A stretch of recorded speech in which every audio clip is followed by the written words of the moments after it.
Coming to paperback and Kindle Unlimited, Isis, All That Glitters. The goddess next door takes on a bikini-clad bank robber in this action-packed, all-new Isis series adventure. Get Isis, All That Glitters in paperback and Kindle Unlimited this March. I had been anticipating Netflix's Punisher Season 2 ever since I saw the last episode of the first season. And I had been anticipating it because I wanted to see Frank Castle taking on his arch-enemy Jigsaw in an action-packed war in the streets as Jigsaw set up his mob and Frank had to declare war on his former army buddy in order to bring stability and safety back to the streets. Unfortunately, all of those promising storylines and character development that were set up in the first season of The Punisher were pushed to the back burner so Netflix and Disney's producers could push a gynocentric narrative on the show about how strong the women were, and they wanted to use Frank's show as a complete soapbox to take pot shots at Donald Trump as they showed us how strong the women were. I didn't think it was possible to emasculate a character as masculine as the Punisher, but here we are, because the simp levels on this show are way over 9,000.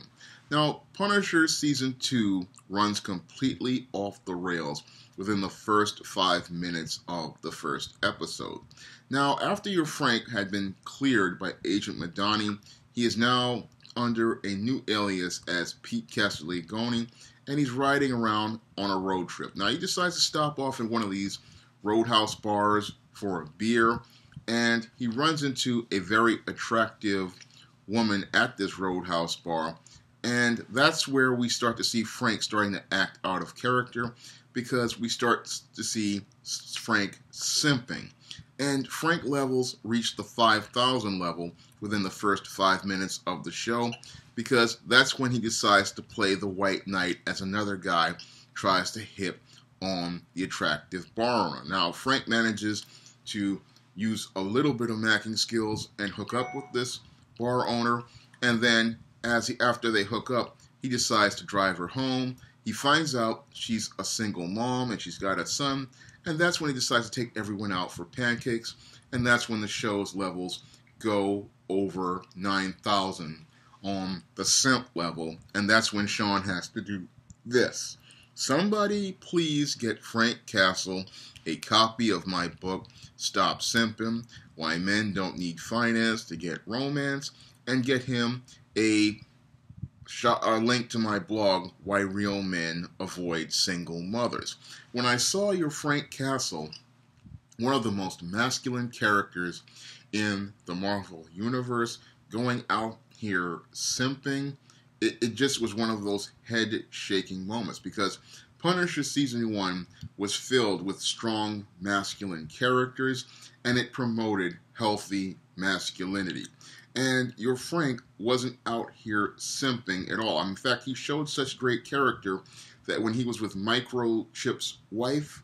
he didn't want to violate their relationship, even though she was attracted to him. He still respected their marriage. And he showed the character of a man in that first season. But in this season, they have Frank acting like a complete simp, and it just shows how gynocentric the themes and overtones of this season are. And the gynocentrism in this show, it just runs so deep that it literally, again, derails any of the momentum the show has. And after your Frank's simp levels go over 9,000, that's when Amy comes in and starts the storyline for the second season. And the storyline that Frank has for the second season, I'm not happy with this storyline, because they decide to use these Christian cult members to make this storyline where they make pot shots at Donald Trump, and that had no place in The Punisher. Instead of giving us that build-up to the story about Frank Castle having to come back to take on Billy Russo and his mob, no, we get this storyline featuring this John Pilgrim and this billionaire that is completely a jigsaw of uneven pieces and never comes together for a complete story. But to start that storyline, your Amy comes in to the bar, and she's being chased by these Christian cult members, and then your Frank, he doesn't go into action as the Punisher. No, your Frank Castle goes into action, putting on that Ben Cooper cape, those Mickey Mouse galoshes, and he plays Captain Save-'em as he goes into the women's bathroom to save Amy from the Christian cult members. And that's when the simp levels on this show go way over 9,000, and he kills the cult members, saves Amy, then goes on the main floor where we see, yes, Frank goes into action, but then we get more shots of strong women as the bar owner decides to struggle with his shotgun in the heat of battle and tries to join in. Unfortunately, all she does is wind up getting herself shot. Now, your Frank, after his girlfriend gets shot, he winds up on the run, based on nothing he did of himself, but all based on these producers' desperate need to inject gynocentrism, identity politics, and feminism into the Punisher's story. And them trying to interject this gynocentrism, this feminism, and identity politics, again, it just derails Frank's story, and it makes for a very uneven and disjointed storyline because Frank winds up on the lam in Michigan, and that really disjoints the storyline because this John Pilgrim storyline, it just never really comes together to become anything cohesive. Now, after another run-in with John Pilgrim and his cult members, Frank gets arrested in a small town. He's taken to jail. He calls Agent Madani to bail him out, and after she hangs up on him just to show how strong she is, Frank winds up in jail, and we get a sequence that literally rips off the movie Assault on Precinct 13. And the poor black guy, he winds up getting shot, and then there's a whole bunch of cult members out there trying to kill Frank and Amy, and we get Frank having to go into action, and then all of a sudden we get the Madani Ex Machina, which tries to link both of these horrible storylines together. And it's just done in such a disjointed way that it just doesn't come together in a solid and cohesive way. Now, as the show returns to New York, we get Billy's story starting to build up. And sadly, Billy's story never really takes off the ground due to all the gynocentrism, feminism, and identity politics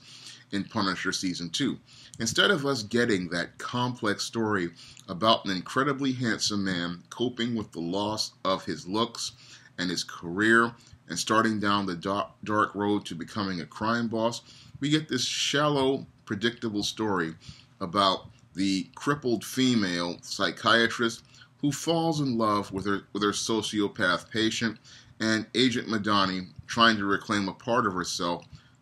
that she lost when Billy shot her in the head in the first season. There's one of the things that just annoyed me was seeing how they took this Jigsaw character who was being built up into a credible threat and turned him into a complete cuck and a complete simp all throughout the season. But they start out by cucking and emasculating Billy Russo and not allowing him to have the story that allows him to be a credible threat. Now, your Billy Russo, he does leave the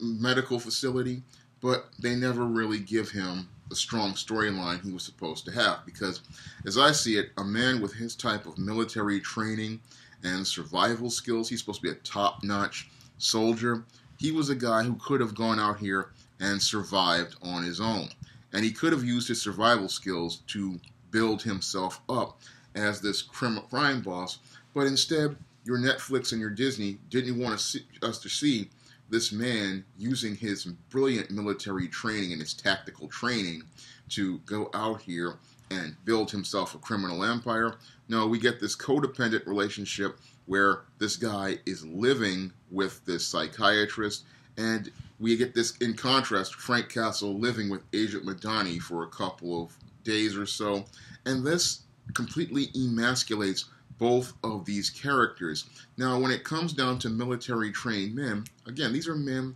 who have natural survival skills. Guys like Frank Castle can live in the wilderness for months when they're going on missions, and they know how to survive using the landscape. So I would want to see these guys like using their natural survival skills to go out here and do things. Frank on using his natural survival and hunting and tracking skills like he uses for criminals on the road to going out here and solving the case with Jigsaw. And I wanted to see Jigsaw using his survival skills in a way to build up his criminal empire. That's what we want. That's what I wanted to see from these characters. But in an effort to give us more strong women, we see Madani keeping Frank at her apartment for a couple of episodes, completely emasculating him. And we see the psychiatrist having this man in her home, and they're both living almost like these thugs and gangbangers who live with the women, and they're stuck in a codependent situation where these men cannot go out here and be the men that they're supposed to be, because when it comes down to men, they usually use their survival skills, and that's part of them being a man. But because Disney decided to interject all this gynocentrism, this feminism, and this identity politics, that's why the show falls completely apart. And every sequence that they have in the show falls apart, because just as the action is ratcheting up in one scene in The Punisher's second season, we get the strong women who come in and suck all the energy out of the show. Now, I looked at some of the scenes in there, and it was just annoying. Every time Frank would come in and try to do something, they would try to bring in one of these scenes to show how strong your Madani is or how strong your Amy is. And one of the most ridiculous scenes in The Punisher Season 2, where we see the penis envy, is the scene where Amy kicks her friend in the crotch. And it clearly shows, again, that these producers have this feminist idea that men and women are the same, because they think that because men and women are the same, a woman kicking another woman in the crotch will have the same effect as a man being kicked in the crotch. What they don't understand is men and women are biologically different, and men and women are completely different, and a woman would not kick another woman in the crotch. So when I looked at that one scene, it thoroughly annoyed me, because it showed that this was more about identity politics than giving us a story. And I looked at this whole story, and what happens with Season 2 is it becomes a jigsaw puzzle of disjointed storylines, uneven character development, and it never really becomes a complete image of the screen of why we need Frank Castle and why the Punisher is important. Now, that's the story that they want to try to tell in Punisher Season 2. Unfortunately, due to all of the gynocentrism, feminism, and identity politics, Frank's story never really comes together in a cohesive fashion, because they want to keep making these scenes with these strong women, and those strong women don't really have an organic place in Frank Castle's story. And the story that they try to force into the show with this billionaire's gay son who's kissing this Russian man, which is a middle finger up at Donald Trump, and Amy being chased by John Pilgrim, all of that really does not really fit organically into the second season of Punisher. And it throws the show completely off, because what we really wanted to see again was that feud between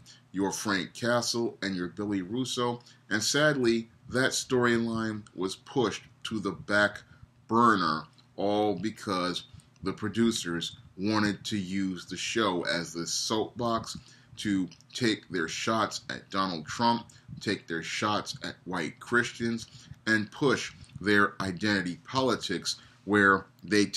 make time to insult people, all while showing us how strong these women are, but not showing us why the Punisher is important and why the Punisher's mission is important, because that should have been the theme of the second season, and I could see glimpses of that theme in the second season, where they were showing why Frank was the only guy who could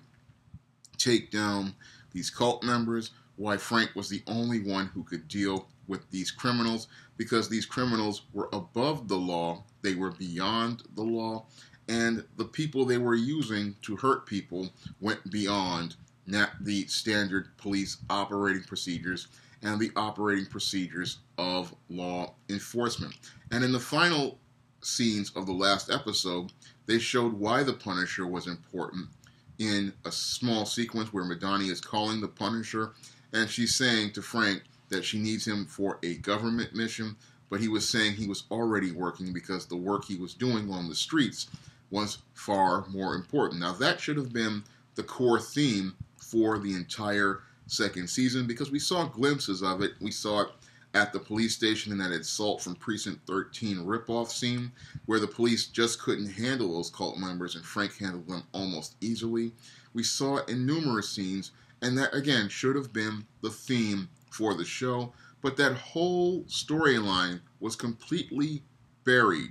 all because these SJW identity politics and the need to show us these so-called strong women when we should have seen women having the strength of character to come to understand why they needed to support Frank Castle in his mission in declaring war on crime, because it's his war on crime that makes everything safer for everyone else. But we don't get that story because we have these SJWs either working at Netflix, Disney, or Marvel, and they would rather push this gynocentric narrative in The Punisher, and that punishes the viewer by not giving us a quality second season the same way we got with Luke Cage. Now, with Luke Cage, we got a spectacular second season, a second season that was incredibly well crafted and showed that a Marvel Netflix series could be on the same level as The Dark Knight in terms of storytelling. And with Daredevil Season 3, we managed to get a very solid third season that was very true to the character, very true to the source material, and with the exception of the last few episodes, very little gynocentrism, very little identity politics, and very little simping, and that led to a rock-solid third season, which had many people wanting more. Now, with this Punisher second season, I was deeply disappointed because, again, the strong women sucked out all the energy of many of the scenes, much of the build-up. I mean, the Madani taking on Jigsaw took all of the energy out of it because the beef was never between Madani and your Jigsaw. It was between Jigsaw and Frank, and that was a storyline we needed to see built up. But what we got in this show was an incredibly anticlimactic ending of the Jigsaw storyline, where your Madani shoots him. He then winds up going to this doctor who takes his money, and then Frank just comes in at the last minute and just kills him. And that was anticlimactic. It had no... all this build-up, you build up this character on that carousel, you make this guy, you destroy him, and then he doesn't even come back to be the threat he should have been. I mean, here again, you have a military-trained man with incredible tactical survival skills, and what we wanted to see was this man showing how he could survive with nothing, turn into somebody super big and a very dangerous threat that even the police could not handle because of his tactical training and his ability to get these soldiers behind him because he's a charismatic man, he's charming. And this is a man, again, only the Punisher could deal with, but all of that great storytelling, that was completely lost. All because these people in Hollywood are so caught up in Donald Trump, they're so caught up in,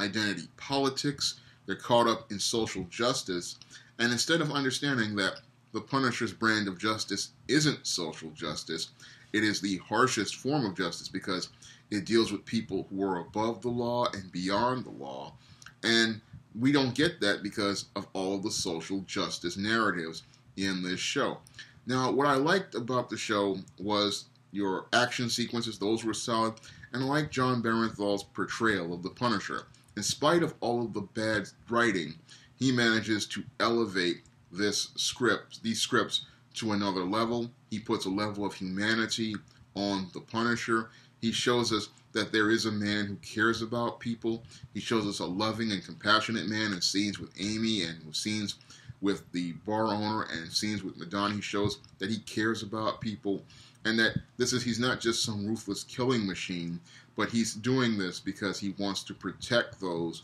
from these people who are above the law. So I saw some multidimensionality with his character, but sadly,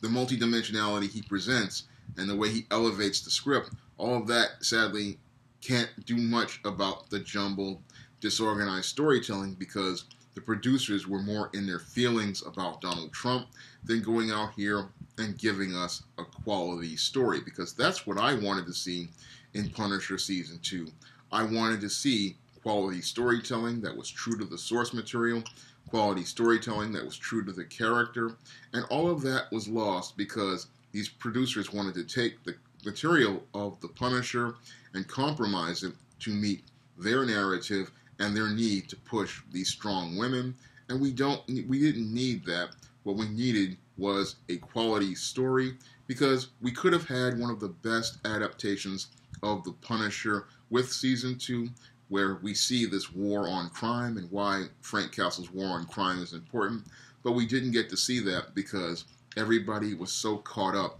in Donald Trump and their feelings about Donald Trump that they couldn't give us the story, and that's really sad because there was so much promise built up into Season 1, and we never got the chance to see that promise actualize its potential for Season 2. If you'd like to see me make more videos like this, you can donate to my Patreon by clicking the link in the description box. And if you want to try some of my SJS Direct publications, like the ISIS series, the E-Steam series, The Temptation of John Haynes, the John Haynes series, the Spinsterella trilogy, and my men's issues books like Stop Simpin', Manginas, The Misadventures of Captain Savaho, and The Man Crisis, you may do so by clicking the link to Amazon.com. That's all I have to say for this video. You can comment, rate, and subscribe.